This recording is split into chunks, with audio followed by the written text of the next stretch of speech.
time for our retirement series brought to you by Fidelity Investments. And with the jobs report out today, we want to take a look at retirement planning for gig workers, for freelance workers, and those coming and going from the labor force. So for that, we want to bring in Caroline Bruckner. She's a tax professor at Kogod School of Business and Tax Policy Center Managing Director. Caroline, it's good to see you. We see more and more people entering the gig economy. We know more people have turned and have chosen to become freelancers during the pandemic. I guess, how are you advising people who are in this position who decide to go this route to save for retirement? So that's a really great question. And the number one thing that folks need to realize when it comes to saving for retirement is that it's not a one-size-fits-all strategy. There are multiple things that people need to do. You get your retirement savings from your Social Security contributions, from any retirement plans, and your actual savings. So you really have to nurture each of those three pots to have a robust retirement savings when it comes to retire. Now, when it comes to freelancers and gig workers, particularly, if this is the first year that they've done that kind of work, the number one thing I tell them to do is to be sure and properly report your income and pay your self-employment tax. Self-employment tax is the 15.3% Social Security and Medicare taxes that self-employed folks pay towards Social Security, and you get credited for that with the Social Security Administration. And that's one way that you can make sure that you are working towards a more solvent retirement.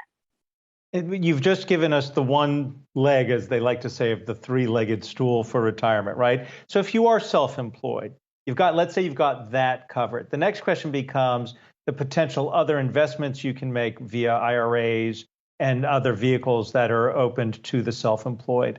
But first and foremost, the self-employed, is there a metric we know for the average salary that these people are making? Is it greater than those who are working for an employer who might provide those kind of retirement benefits or a vehicle to do that? Because that's what's going to be crossing the minds of a lot of self-employed. Can I afford to set the money aside after I've done the Social Security part?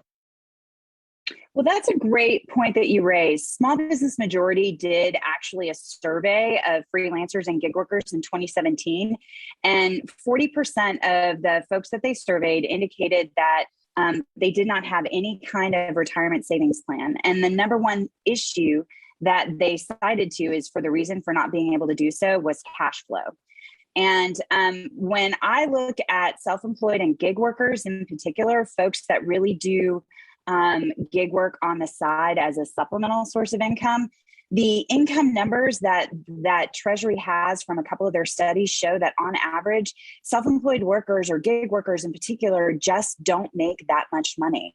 And it's really less than $10,000 a year, especially when you do it as a supplemental source of income. And that's the overwhelming majority of people that have a side hustle. Now, that's different than the folks who are dedicated, self-employed, small business owners, sole proprietors who do it full time and it's their primary source of income.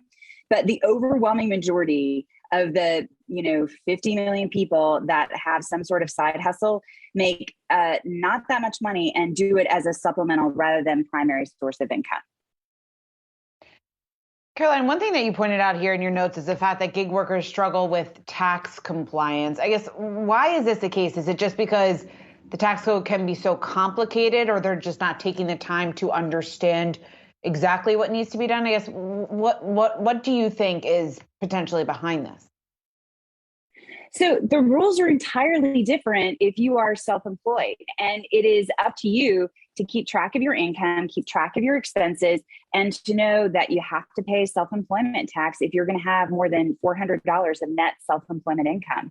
And if you're going to owe more than $1,000 in taxes in any given year, you have to proactively make quarterly estimated payments. People are not familiar with these rules because the overwhelming majority of U.S. taxpayers are wage earners.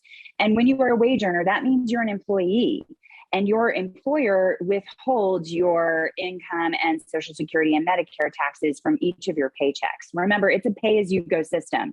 But people that are just starting out as gig workers or self-employed are really unfamiliar with these rules. And my research that I did in 2015 and have continued to do since then has shown that it's not that people are always willfully trying to evade paying taxes. It's just that they don't know and they're unfamiliar with these tax rules.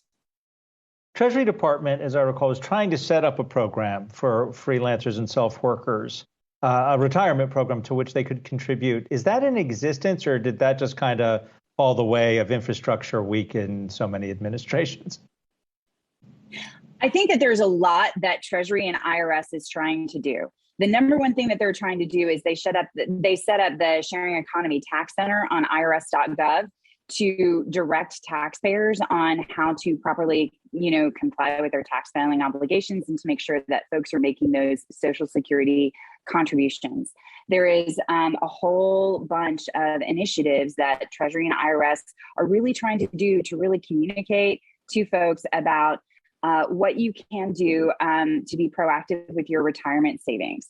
How that plays out, particularly after the infrastructure and Build Back Better bills, we'll have to just wait and see.